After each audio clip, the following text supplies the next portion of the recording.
Good Thursday morning, and welcome to Ice Age TV, the internal combustion engine age YouTube channel that talks about all my cars and trucks and SUVs, motorcycles, the dogs, the weather, the attitudes. Good morning there to everybody who's watching my channel. Appreciate you tuning in. Boy, what a perfect morning this is, which is so nice and sunny and clear out. Cold, whoa, come on, boy. And it just doesn't end. And man, do I feel like junk? I do. I am sick. Come on, whoa. I just have to fight. Get up here. Yeah, I definitely got something in me, that's for damn sure. But we keep it going, keep the show going. So, yeah, the perfect day, the perfect storm. The word perfect, yeah. That's the theme today, perfect. I don't think we've talked about perfectionism or perfect.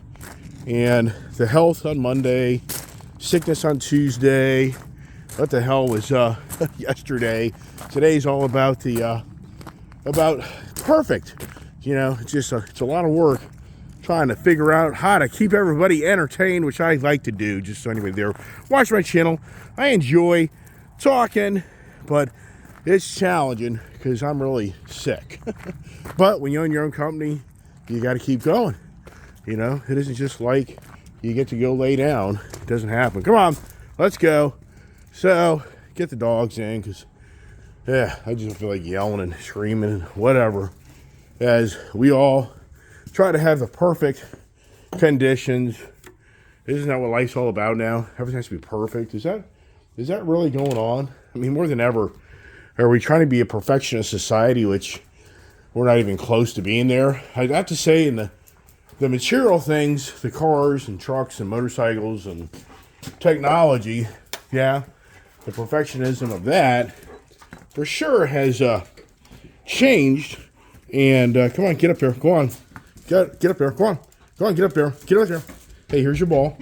Hey, you. Here's your ball. Okay, get up here. Get your ball. Get your ball. Come on. Let's go. Get up here. Go on.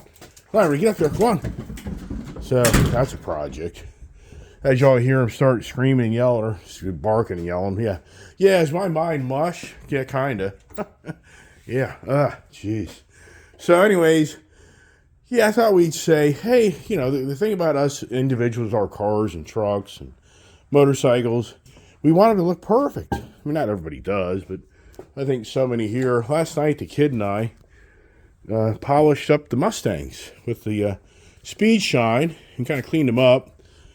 They're just sitting in the garage, but yeah, it's all about the perfection. And that's the thing about these cars.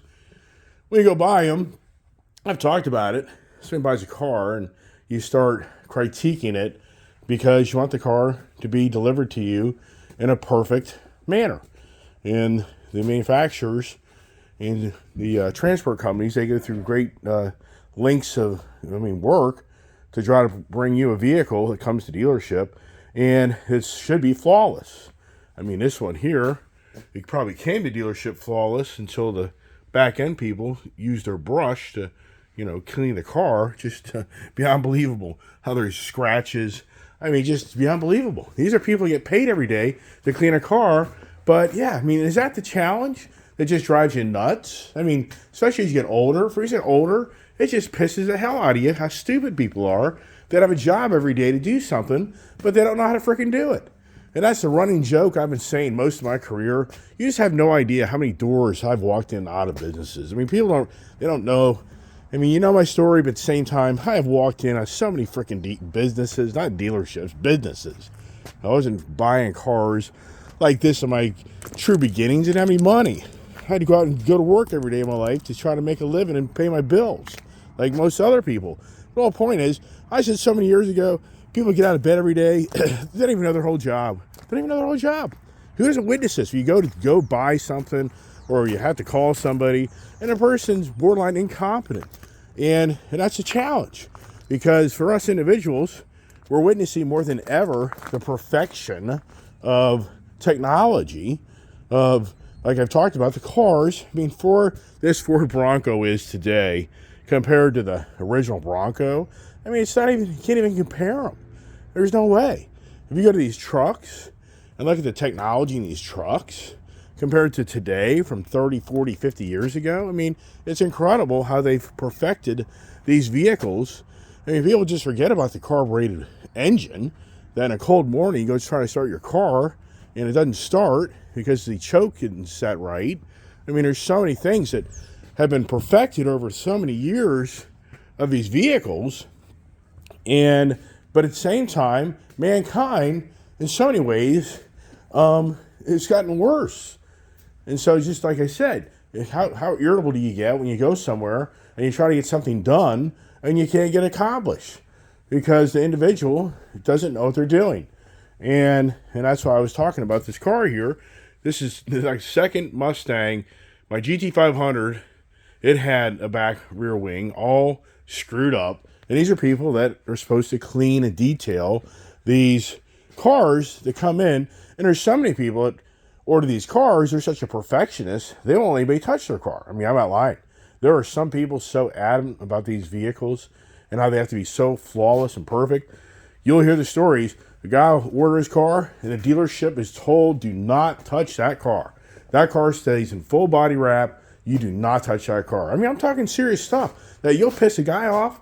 That guy come down that dealership, he probably pull a gun out and shoot somebody because he's so irritated on how people aren't perfectionists. And that's the challenge, because you do have people in this world that are perfectionists, and that's very challenging because most people are not perfectionists. They think they are, but they're not. So looking at the cars and trucks in my driveway and everything, as I say, there's always, in my eyes, a flaw. Every one of my vehicles has a flaw. But in so many ways, these vehicles have been perfected, which I never would have imagined being a young person growing up and witnessing the cars that I drove to today, what is now the norm of the technology, the power, the feel, the handling. It's just incredible how they have perfected these vehicles in so many ways. But at the same time, there's always that imperfection. And then that is what kind of gets you rattled, kind of gets you revved up. This vehicle here, this is a really great truck. One imperfection this thing is, it's crazy. When you start to see it in the morning, and it has this electric motor, gas setup. And so when you put it in gear, I mean, it's crazy. We put it in gear, that's like that electric motor and gas engine all come together at once. This thing just like launches itself. I mean, borderline, it's dangerous. The thing just like wants to take off. This electric motor in this vehicle makes this such the powerful vehicle, but in the same ways, it's irritating because the truck literally just like slams you back into your seat. I'm not embellishing on that. What is that all about? Oh, the John Deere Ventures. I just ordered myself a 3046 John Deere. There's a lot, but I'm going to get a belly mower for it. See here? I like the belly mower setup on these lawnmowers, but this one's too small. So I'm going to go to the 3000 series. Right now, if you look here, this is the 2000 series. I've got the 4000 series. Now I'm going to get a 3000 series, and I'm going to put a belly mower up underneath that thing, and it's going to have a 6-foot deck, which this here is like a 54-inch deck, I think. So it's going to be a 72-inch deck, which makes it so I'm cutting the grass, it's that much faster and more enjoyable.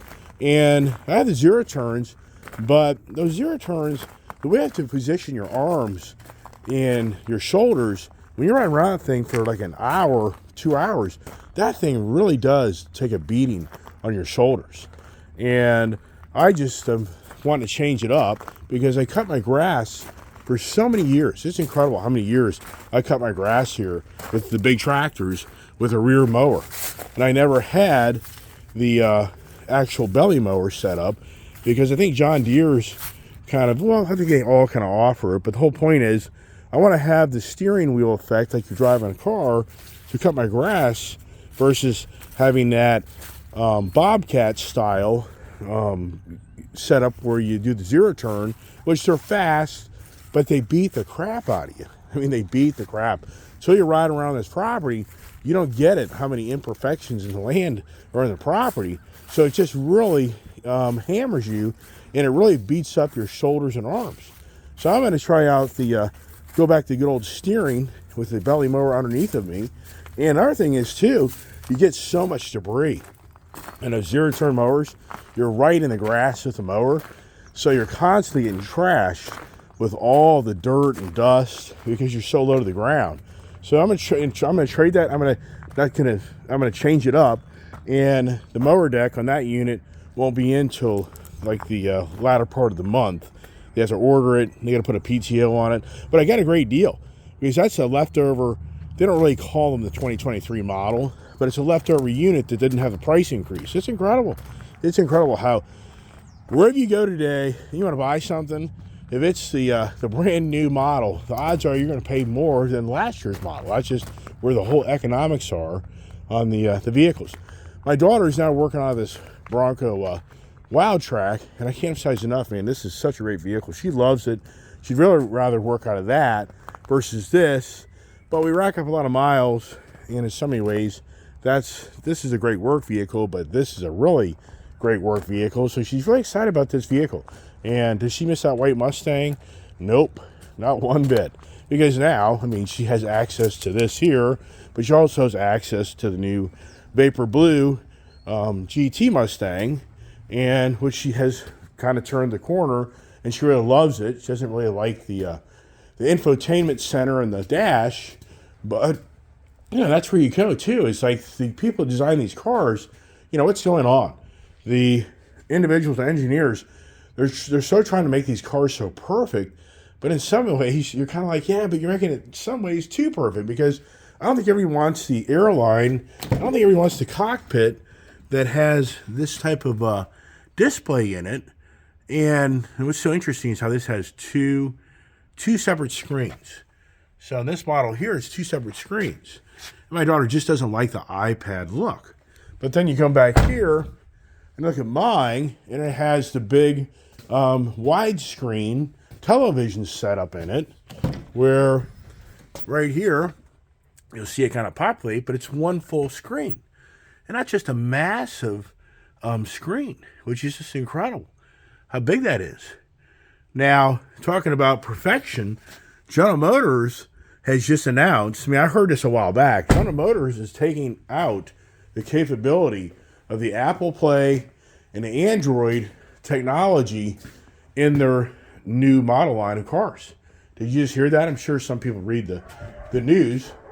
There's the dogs barking, getting into it. So if you follow the news, but the General Motors no longer wants you to have the capability to interact with the car with your phone, whether it be an Apple phone or an Android phone. What is that all about?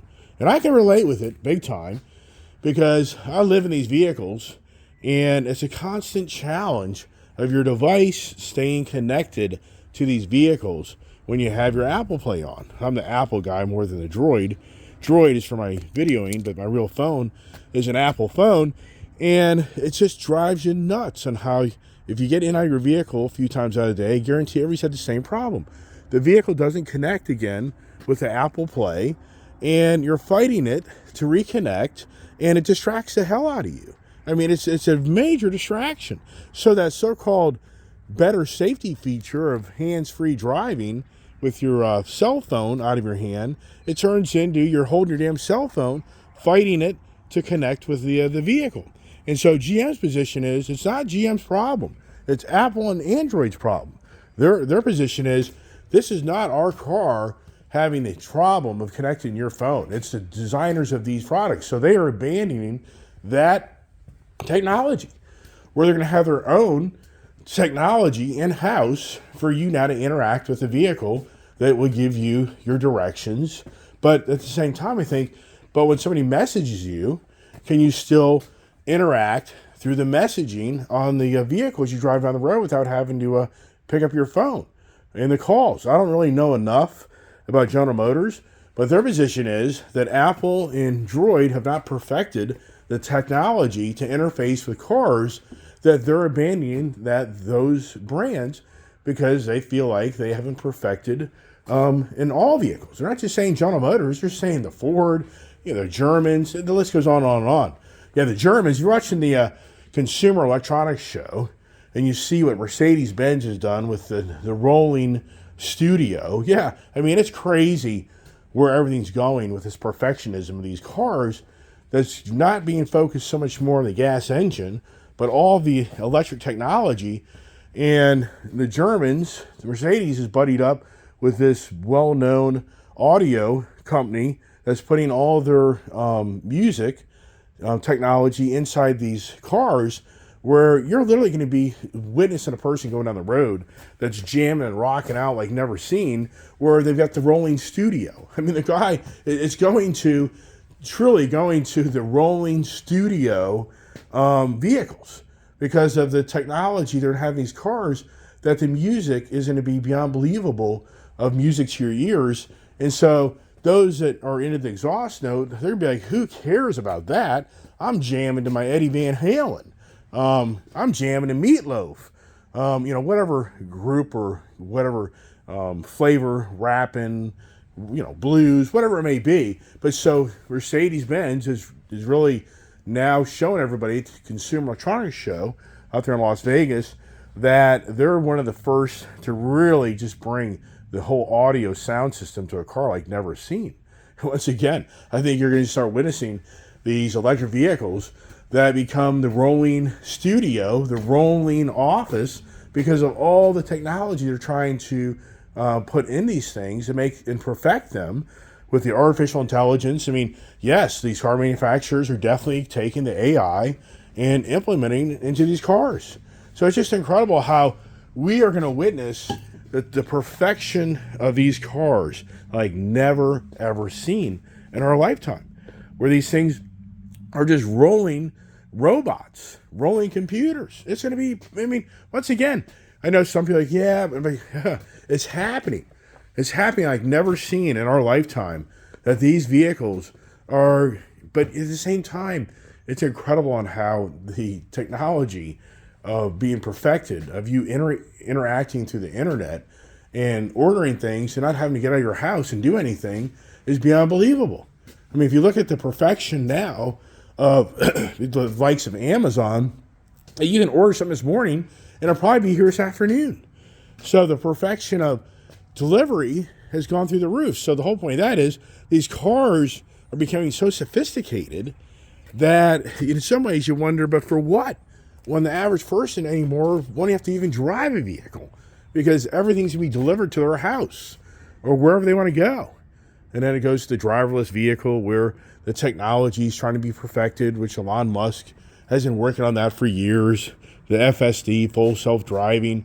And that's an ongoing challenge, because all it takes is one incident with these autonomous vehicles, and it's a huge red flag. But could you even imagine that we looked at the drivers of cars like we do the autonomous vehicles, meaning that so many people a day crash their cars and are either killed or severely injured, but yet the industry doesn't shut down that car brand or people driving cars. But yet on the full self-driving technology, all it takes is for a car to have an issue that's driving itself, and instantly it's basically sidelined.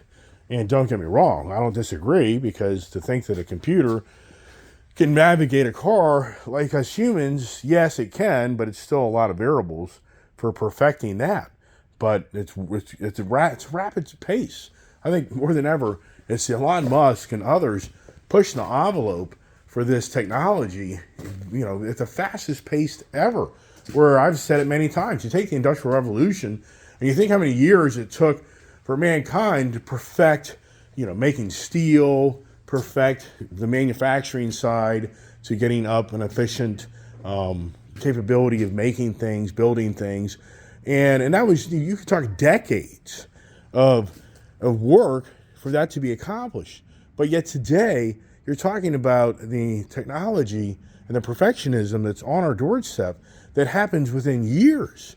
But I think so many would agree that also kind of worries you. Look at the Boeing 737. The Boeing 737, which is a perfect example of, what's going on with that?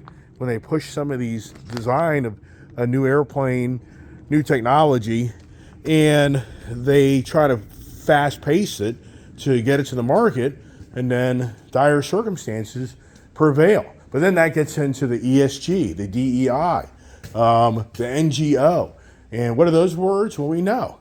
You got the environmental, social, and governance. Then you have diversity, equity, and inclusion. Those are words that are very common in today's community, especially the business side. And it's now kind of being looked at differently because of those words on how people are being put in positions that so many feel maybe necessarily wasn't their credentials, but more so of what they feel was just favoritism over discrimination. And that's the thing, discrimination, it gets kind of lengthy on that and going through all that. But here we have the World Economic Forum that's coming to Davos, Switzerland next week, where you'll have thousands of well-known people and big heads of the current countries, the whole world's gathering together to discuss the challenges that lie ahead of us on mankind's continued challenge to make a perfect society, which so many will say isn't happening.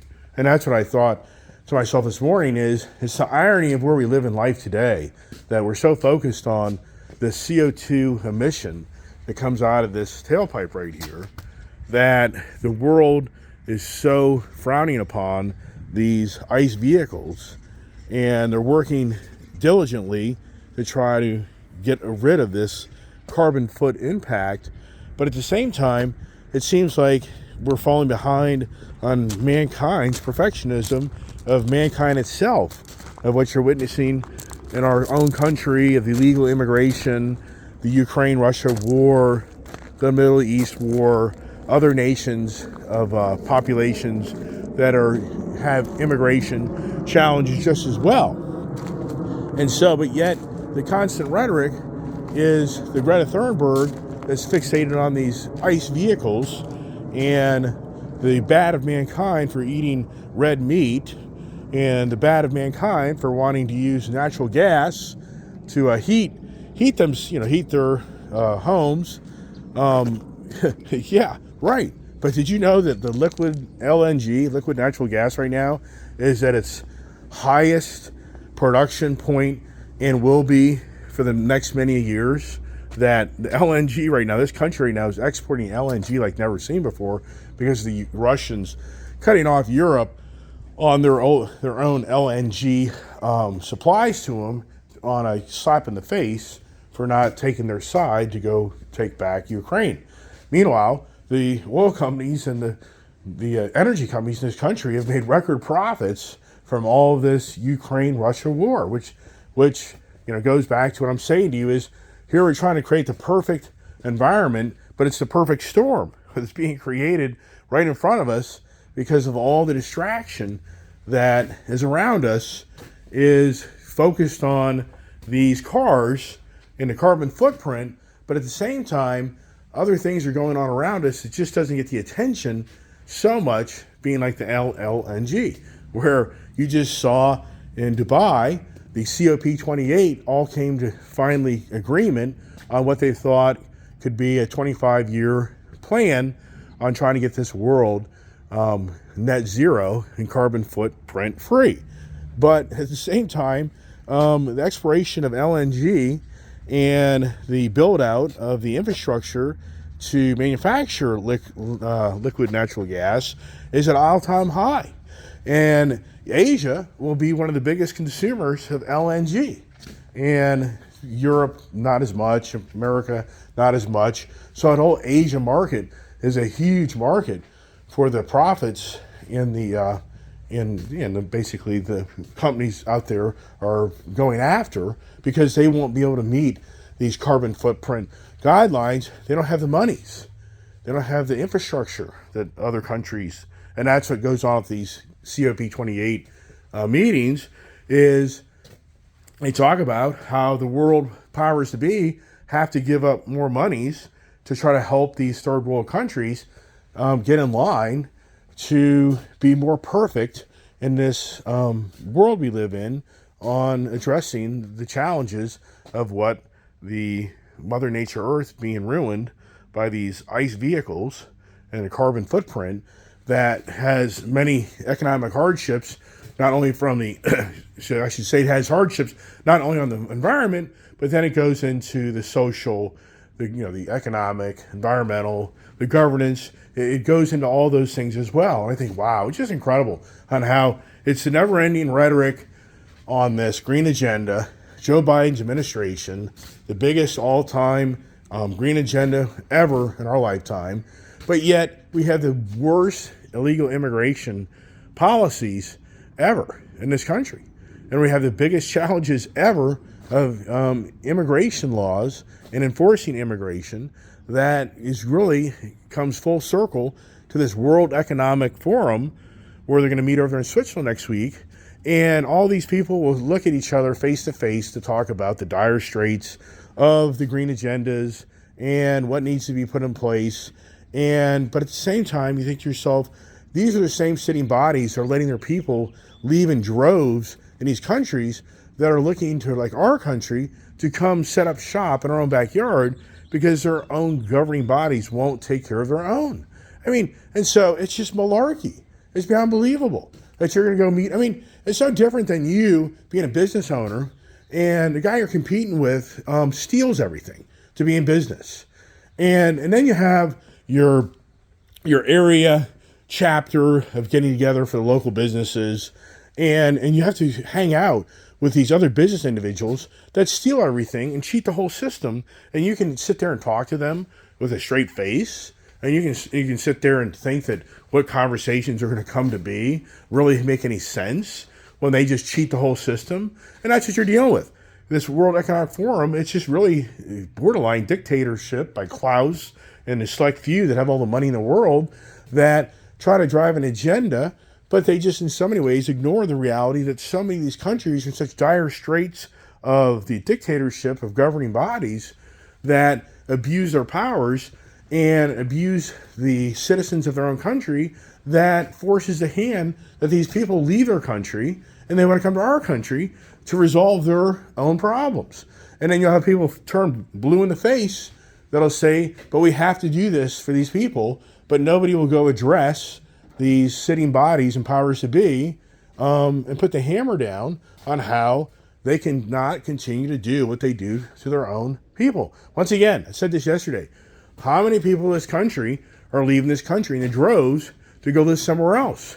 They're not. Where are you going to go? Where are you going to go? I would love to hear somebody on my channel say to me, hey, Iceman, you're delusional. You could leave this country today and go to Brazil or go to Europe or go to Russia, go to China, and you could enter there illegally, and they're going to give you everything that you need. They're going to give you health care. They're going to give you education. They're going to give you a roof and shelter. They're going to give you food. They're going to take care of you. I'd love to hear one of my subscribers tell me, what country could I leave today and I would could go live like what this country does for so many illegals that come to our country? I think you're in jail. I think you go to jail or they kick you out. I don't know.